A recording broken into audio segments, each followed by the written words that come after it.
تو یعنی کہ یہ بات کس کی کہی گئی ہے؟ ڈاکٹر ذاکر حسین صاحب کی۔ اب اس کے سوالات دیکھتے ہیں۔ پہلا سوال ہے، تین چیزیں جو زندگی کی بنیاد ہیں اس میں سے ایک ہے اچھی کتابیں، اچھی صحت، اچھی گاڑی، اچھا گھر۔ تو آپشن اے اس کا صحیح ہو جائے گا، اچھی کتابیں۔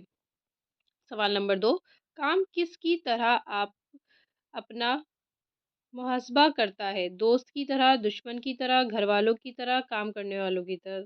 تو آپشن بی اس کا صحیح ہو جائے گا، دشمن کی طرح۔ سوال نمبر 4، کام عبادت ہے، یہ بات کس نے کہی ہے؟ گاندھی جی نے، جواہر لال نہرو نے، ڈاکٹر ذاکر حسین نے، بھیم راؤ امبیڈکر نے؟ تو آپشن سی اس کا صحیح ہو جائے گا، ذاکر حسین صاحب نے۔ حقیر سے حقیر کام میں کیا پیدا ہو سکتی ہے؟ حقیر سے حقیر یعنی کہ کم سے کم، چھوٹے سے چھوٹے کام میں نفرت اور دشمنی، شکل اور سزا، معنی اور پریشانی، معنی اور لطف۔ تو معنی اور لطف، آپشن ڈی اس کا صحیح جواب ہو جائے گا۔ سوال نمبر 5، زندگی خدا کا ایک ہے، تو کیا ہو جائے گا؟ انمول عطیہ، سزا، انمول ہیرا یا تحفہ؟ تو آپشن اے اس کا صحیح ہو جائے گا، انمول عطیہ۔ سوال نمبر 2، یہ آپ کا غیر درسی شعری اصناف ہے، یعنی کہ جو آپ کی کتاب میں نہیں ہے اس سے باہر سے پوچھا گیا ہے اور یہ شعری اصناف یعنی کہ نظم پہ مبتلا ہے۔ دیکھتے ہیں کیا ہے۔ اپنی زندگی کا دیکھا خواب میں نے رات کو، یاد کرتا ہوں میں اپنے خواب کی ہر بات کو، میں نے یہ دیکھا کہ میں ہر قید سے آزاد ہوں، یہ ہوا محسوس جیسے خود میں زندہ باد ہوں، اب مجھے قانون کا ڈر کیا، میرا قانون ہے خود ہی کوزہ گار، وہی مضمون ہے، جتنی تھی پابندیاں وہ خود میری پابند ہیں، وہ جو مائی باپ تھے حاکم وہ سب فرزند ہے، مالک اپنے قوم اپنی اور سب اپنے غلام، آج کرنا ہے مجھے آزادیوں کو احترام۔ تو یہ نظم ہے آپ کی، دیکھتے ہیں اس کے سوالات کیا ہیں۔ شاعر نے کیا خواب دیکھا ہے؟ اپنی آزادی کا، اپنی غلامی کا، اپنی پابندیوں کا، اپنی ترقی کا؟ تو یہاں دیکھیے کہ پہلی آپ کو مصرے میں مل جائے گا، اپنی آزادی کا خواب دیکھا ہے، تو یہ ہو جائے گا آزادی۔ آپشن اے اس کا صحیح ہو جائے گا۔ سوال نمبر 2، لفظ آزاد کا متضاد، متضاد پوچھا ہے، متضاد کسے کہتے ہیں؟ اپوزٹ ورڈز کو متضاد کہتے ہیں۔ تو غلام، مجرم، قیدی، زندہ۔ تو آزاد کا کیا ہو جائے گا بیٹا؟ آپشن اے غلام۔ شاعر خود میں کیا محسوس ہوا؟ شاعر کو خود میں کیا محسوس ہوتا ہے؟ امیری، غریبی، زندہ باد ہونا یا مردہ باد ہونا؟ تو اس میں کیا تھا بیٹا؟ زندہ باد ہونا۔ شاعر نے مائی باپ کس کے لیے استعمال کرا ہے؟ ماں اور باپ کے لیے، حاکم کے لیے، غلام کے لیے، قوم کے لیے؟ تو حاکم کے لیے، حاکم کہتے ہیں جو حکومت کرتا ہے۔ آپشن بی اس کا صحیح تھا۔ سوال نمبر 5، شاعر نے کس کا احترام کرنے کی بات کی؟ اپنا، پابندیوں کا، حاکم کا یا آزادیوں کا؟ تو یہاں پر آزادیوں کا، آپشن ڈی ہو جائے گا۔ جس طرح آپ کا نثر میں آپشن تھا ویسے ہی آپ کا نظم میں بھی آپشن ہے، دونوں میں سے کوئی ایک ہی آپ کو کرنا ہے جس کے جوابات آپ صحیح سے دے سکیں۔ تو یہ بھی دیکھتے ہیں۔ یہ کہانی بھی سنائی ہے زمین نے اکثر، کہکشاں جاتی ہے جب پچھلے پہر اپنے گھر، پھینکتی جاتی ہے ہنستی ہوئی لاکھوں گوہر، اور صبح کو یہ کھیل رچا جاتا ہے، ان کو خورشید کی پلکوں سے چنا جاتا ہے، جس طرح باغ کے پھولوں کو چمن پیارا ہے، بن میں جو کھلتی ہیں کلیاں انہیں بن پیارا ہے، یوں ہی شبنم کو بھی اپنا ہی وطن پیارا ہے۔ کہکشاں روز بلا کر اسے بہکاتی ہے، پر یہ دامن میں زمیں کے ہی سکون پاتی ہے۔ اس کے سوال جواب دیکھتے ہیں. کہانی کس نے سنائی؟ آسمان نے، زمین نے، کہکشاں نے، صبح نے. تو کس نے سنائی تھی؟ زمین نے. آپشن بی اس کا صحیح ہوگا. کہکشاں اپنے گھر جاتے ہوئے کیا پھینکتی ہے؟ سامان، پیسے، گوہر یا ہیرے. تو آپشن سی اس کا صحیح ہو جائے گا، گوہر. بن میں کیا کھلتی ہیں؟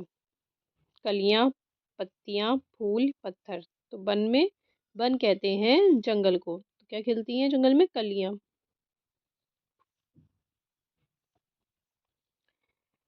شاعر کے مطابق اپنا وطن کسے پیارا ہے؟ شاعر کو، باغ کو، پھولوں کو، شبنم کو. تو شبنم کو. شبنم کہتے ہیں اوس کی بوندوں کو.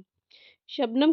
اگلا سوال ہے سوال نمبر 5. شبنم کس کے دامن میں سکون پاتی ہے؟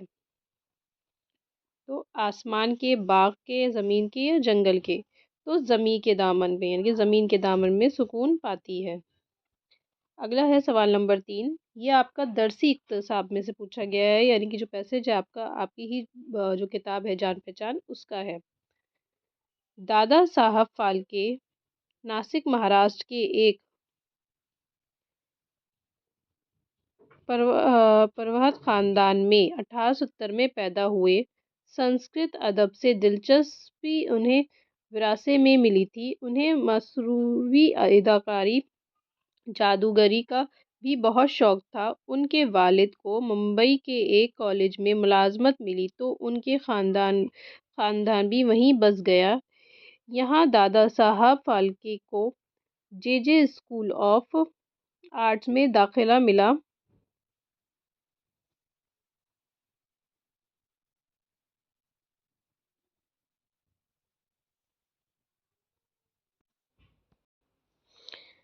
مل گیا. انہوں نے دوسرے فنون کے ساتھ فوٹوگرافی کی بھی تربیت حاصل کی. انہوں نے ایک پریس بھی قائم کی. 1910 کی بات ہے کہ کرسمس کے موقع پر وہ فلم لائف آف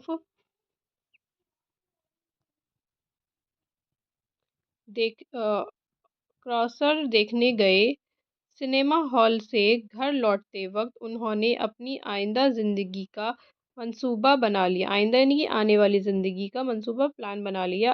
گھر پہنچ کر دادا صاحب نے اپنی بیوی سے اس فلم کے دوسرے شو میں ساتھ چلنے کے لیے کہا. جب وہ حضرت عیسیٰ کی زندگی پر بنی فلم دیکھ رہے تھے تو شری کرشن کے بارے میں فلم بنانے کا خاکے اپنی بیوی کو سمجھاتے جا رہے تھے. یعنی کہ فلم کس کے اوپر دیکھ رہے تھے؟ وہ حضرت عیسیٰ کے اوپر. اور کس کے اوپر بنانے کی سوچ رہے تھے؟ شری کرشن کے بارے میں. تو دیکھتے ہیں اس کے سوال. دادا صاحب پھالکے کہاں پیدا ہوئے تھے؟ دلی میں، جے پور میں، کشمیر میں، ناسک میں.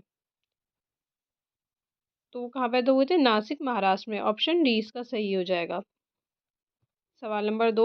لفظ پروت کے کیا معنی ہے؟ راجا.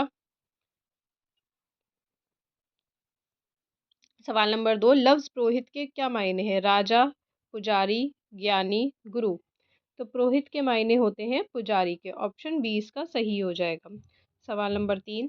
دادا صاحب پھالکے کے والد کو کہاں ملازمت ملی؟ یعنی کہ کہاں انہوں نے نوکری کری تھی؟ اسکول میں، سنیما ہال میں، کالج میں یا پریس میں. تو انہوں نے کالج میں نوکری کری تھی، ملازمت کری تھی. دادا صاحب پھالکے نے فلم لائف آف کرائسٹ کب دیکھی؟ تو دیوالی کے موقع پر، عید کے موقع پر، بیساکھی کے یا کرسمس کے. تو کرسمس کے موقع پر دیکھی تھی انہوں نے. آپشن ڈی اس کا صحیح ہوگا. دادا صاحب پھالکے نے اپنی بیوی سے کس کے بارے میں فلم بنانے کی بات کری؟ شری کرشن کے، حضرت عیسیٰ کے، اپنی زندگی کے، اپنی والد کے. تو آپشن اے اس کا صحیح ہو جائے گا، شری کرشن کے. سوال نمبر 4. درج ذیل درسی شعری اقتصاب ہے، یعنی کہ یہ آپ کی ہی جان پہچان کا ہے. کون سا ہے دیکھتے ہیں. ہر چیز سے پیدا خدا کی قدرت ہے، کوئی بڑا کوئی چھوٹا، اس کی حکمت ہے، بڑا جہاں میں تجھ کو بنا دیا اس نے، مجھے درخت پہ چڑھنا سکھا دیا اس نے۔ قدم اٹھانے کی طاقت نہیں ذرا تجھ میں، نری بڑائی ہے خوبی ہے اور کیا تجھ میں، جو تو بڑا ہے تو مجھ سا ہنر دکھا، یہ چھالیاں یہ ذرا توڑ کر تو دکھا مجھ کو، نہیں ہے چیز نکمی کوئی زمانے میں، کوئی برا نہیں قدرت کے کارخانے میں۔ یہ کون سی نظم سے لیا گیا؟ پہاڑ اور گلہری کا ہے آپ کا۔ کوئی بڑا کوئی چھوٹا، تو آپشن بی اس کا صحیح ہو جائے گا، گلہری کو چڑھنا سکھایا ہے۔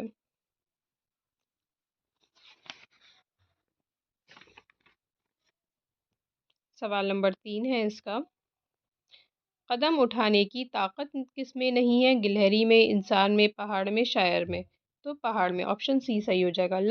لفظ نکمی کے کیا معنی ہے؟ بیکار کے، کارآمد کے، خوبصورت کے، فائدہ مند کے۔ نکمی کے معنی کیا ہیں؟ بیکار کے۔ آپشن اے اس کا صحیح ہو جائے گا۔ سوال نمبر 5، یہ اشعار درسی کس کتاب کی کس نظم سے لیا گیا؟ یعنی کہ درسی کتاب کی کون سی نظم ہے جس سے لیا گیا ہے؟ نیکی بدی، اے شریف انسانوں، حمد، ایک پہاڑ اور گلہری۔ تو آپشن ڈی اس کا صحیح ہو جائے گا، ایک پہاڑ اور گلہری۔ اب آتے ہیں حصہ باپ، یعنی کہ رائٹنگ اسکل ہے۔ اس میں سوال نمبر 5 ہے، جس میں آپ کو مضمون کرنا ہوتا ہے 250 الفاظ پہ، اور یہ بیٹا آپ کا 10 نمبر کا ہوتا ہے، 250 الفاظ پر لکھنا ہے آپ کو۔ اور اس میں آپ کو 3 مضمون دیے ہوتے ہیں، 3 میں سے کوئی ایک کرنا ہوتا ہے، جو آپ سب سے اچھے سے لکھ پائیں وہی کریے گا۔ جیسے اس میں آپ کو کون کون سے دیے ہیں؟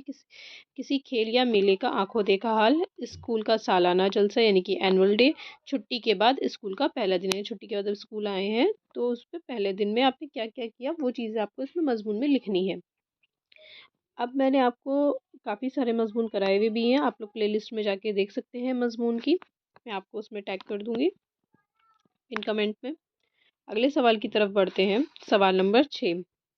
سوال نمبر 6 ہے، دوست کی بہن کی شادی میں شرکت کے لیے پرنسپل کے نام چھٹی کی درخواست لکھنی ہے، یا اپنے والد کو تعلیمی سرگرمیوں کے بارے میں بتانے کے لیے خط لکھنا ہے۔ یعنی کہ دونوں میں سے جو آپ کو سب سے اچھا آئے گا آپ وہ کریں گے۔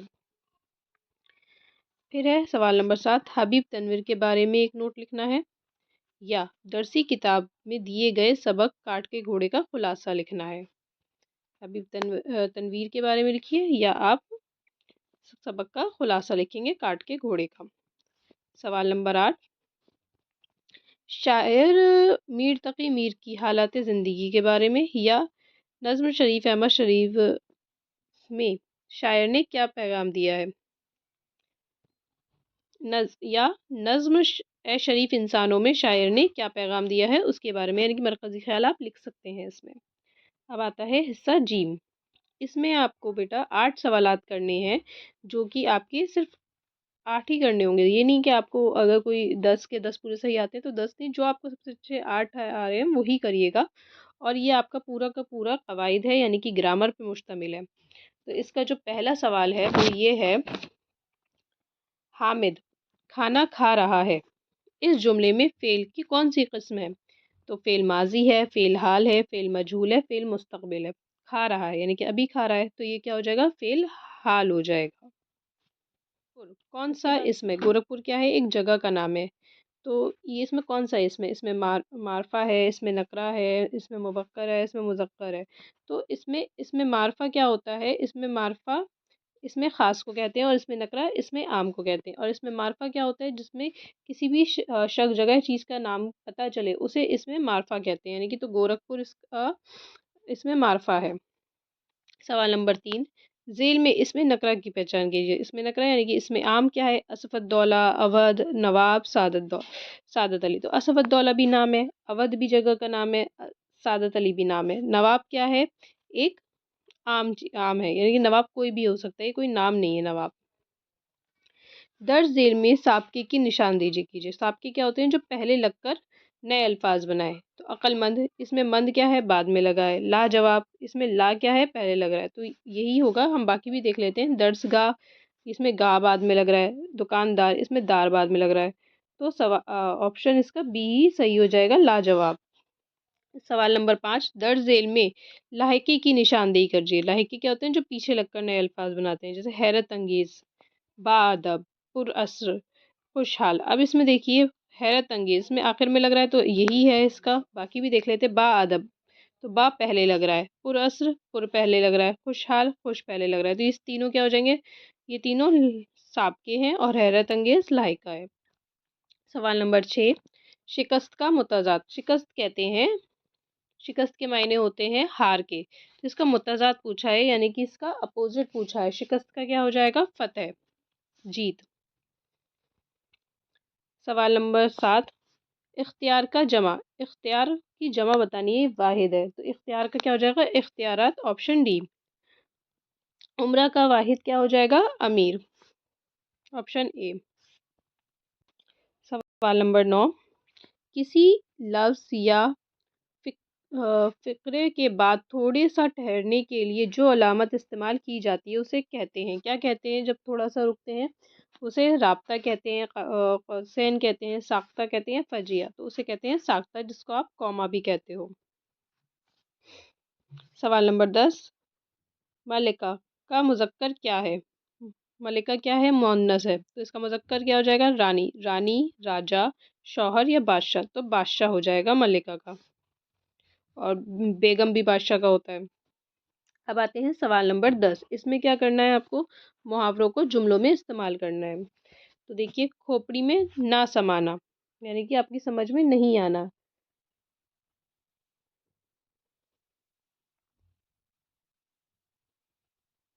ہاں، تو اس کے لیے آپ کیا جملہ بنا سکتے ہیں؟ جیسے کہ نہ سمجھ آدمی کو کتنا بھی سمجھاؤ اس کی کھوپڑی میں نہیں سماتا ہے، یا نہیں سمجھ میں آتا ہے۔ بھیس بدلنا، تو اس کا آپ بنا لو گے، بھیس بدل کر کچھ دیر کے لیے دھوکہ دیا جا سکتا ہے، لیکن ہمیشہ کے لیے آپ دھوکہ نہیں دے سکتے ہو کسی کو۔ ہتھیار ڈالنا، تو آپ اس کا آسانی سے بنا سکتے ہو کہ ہندوستانی فوج کے سامنے دشمن نے ہتھیار ڈال دیا، یعنی کہ ہار مان لی۔ چوتھا ہے مان رکھنا، تو مان رکھنے کا کیا ہو جائے گا؟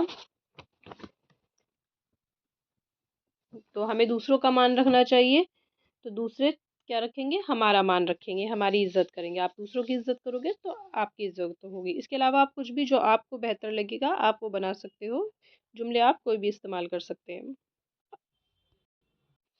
اب آتے ہیں حصہ دا، یعنی کہ یہ آپ کا ادب پہ مشتمل ہے۔ ادب یعنی کہ آپ کا لٹریچر، اس میں آتے ہیں سوال جواب۔ اب آگے بڑھتے ہیں حصہ دا کی طرف۔ یہ آپ کا ادب پہ مشتمل ہوتا ہے اور اس میں آپ کے سوالات ہوتے ہیں آپ کی کتاب کے۔ تو اس میں جو آپ کا سوال نمبر 11 ہے، اس میں آپ کو سوالوں کے جواب دینے ہیں۔ 3 سوالات دیے گئے ہیں اور ہر سوال 2 نمبر پہ ہونے والا ہے۔ تو پہلا سوال ہے، ژالہ باری سے کیا نقصان ہوا تھا؟ تو ژالہ باری یعنی کہ جو برف، جو یعنی کہ اولے گرے تھے، تو اس سے کیا نقصان ہوا تھا اس کے کھیتوں کو، لنچوں کے؟ تو ژالہ باری سے جو درخت تھے، درختوں کے سارے پتے تھے، وہ اب سارے تباہ ہو گئے تھے، اور جو غلے کے کھیت تھے وہ اس کا سارا کا سارا کیا ہو گیا تھا؟ ستیہ ناش ہو گیا تھا۔ مٹر کی بالیاں اور پودے، جو تازے پھول تھے، وہ سارے کے سارے کیا ہو گئے تھے؟ ٹوٹ کے بکھر گئے تھے، یعنی کہ کافی زیادہ نقصان ہوا تھا۔ سوال نمبر 2، رکن الدین کس کا بیٹا تھا اور اسے کس نے مارا؟ تو رکن الدین التتمش کا بیٹا تھا، اور اسے حکومت حاصل کرنے کے بعد کیسا ہو گیا تھا؟ ویسے ہی عیش پسند تھا، تو عیاشی میں ڈوب گیا اور دلی کے لوگوں نے اسے گرفتار کر کر مار دیا تھا۔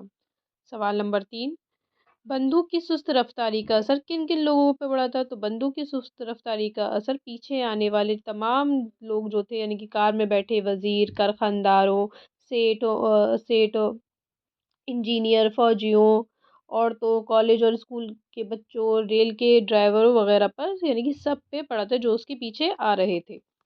اب آگے بڑھتے ہیں سوال نمبر 12۔ سوال نمبر 12 یہ ایک ایک نمبر کا ہے۔ جیسے کیا ہے پہلا سوال، وزیر علی کے کارنامے سن کر کس کی یاد آتی ہے؟ تو وزیر علی کے کارنامے سن کر رابن ہوڈ کی یاد۔ سنسکرت کس زبان کی شاخ ہے؟ تو یہاں پر سنسکرت پوچھا ہے، تو سنسکرت آریائی زبان کی شاخ ہے۔ کس کی ہے؟ آریائی زبان کی۔ اگلا سوال ہے سوال نمبر 13، یہ بھی آپ کا 2 نمبر کا ہے۔ دھرتی کی کو بانجھ ہونے سے کیا مطلب ہے؟ تو دھرتی کی کونج ہونے بانجھ ہونے سے مطلب یہ ہے کہ جنگ کی جو تباہ کاریاں ہوتی ہیں، جن سے ٹینکوں سے روندا جاتا ہے، گولہ بارود سے ذخیرہ سارا کا سارا کیا ہو جاتا ہے، بنجر ہو جاتا ہے، کھیت سارے بنجر ہو جاتے ہیں. تو اس لیے شاعر نے دھرتی کو کیا کہا ہے کہ اسی کو بانجھ ہو جاتی ہے، یعنی کہ زمینیں ساری برباد ہو جاتی ہیں، پھر دوبارہ اس پہ کھیتی نہیں ہو سکتی ہے، وہ مٹی خراب ہو جاتی ہے. سوال نمبر 2، نظم قدم بڑھاؤ دوستوں کے ذریعے کیا پیغام دیا ہے؟ تو اس نظم میں شاعر نے کیا پیغام دیا ہے کہ حب الوطنی کا، یعنی کہ وطن میں سب ایک ساتھ مل جل کے رہیں، وطن پرستی کا درس دیے، اور وطن کی ترقی کے لیے پرانی روشوں کو ترک کر کے، یعنی پرانی جو روشیں ہیں، پرانی روایتوں کو ان کو چھوڑ کر نئے عزم اور حوصلے کے ساتھ آگے بڑھنے اور امن و امن قائم کرنے کو کہا ہے. سوال نمبر 14، یہ بھی آپ کا ایک ایک نمبر کا ہوگا. پہلا سوال ہے اس کا، نصاب میں موجود نظم قدم بڑھاؤ دوستوں کے شاعر کون ہیں؟ تو اس کے شاعر ہیں بشر نواز.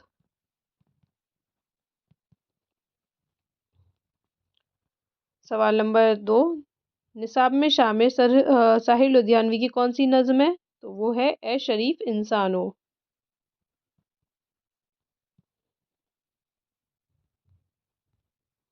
اور سوال نمبر 3 اور یہ آخری سوال ہے آپ کے پیپر کا، نصاب میں شامل نظم نیکی اور بدی کے شاعر کون ہیں؟ نذیر اکبر آبادی. اسی لیے آپ کو بیٹا ہر نظم کے شاعر کا نام یاد کرنا ہے، اور کون سی نظم کس شاعر نے لکھی ہے وہ بھی یاد کرنا ہے. تو دونوں ہی طریقے سے آپ کو پتہ ہونا چاہیے. تو اس طرح آپ اپنے پورے پیپر کی پریکٹس کر لیں گے، اور آپ کو کوئی ڈاؤٹ ہے تو آپ مجھ سے پیپر کے لیے پوچھ سکتے ہیں. Thank you.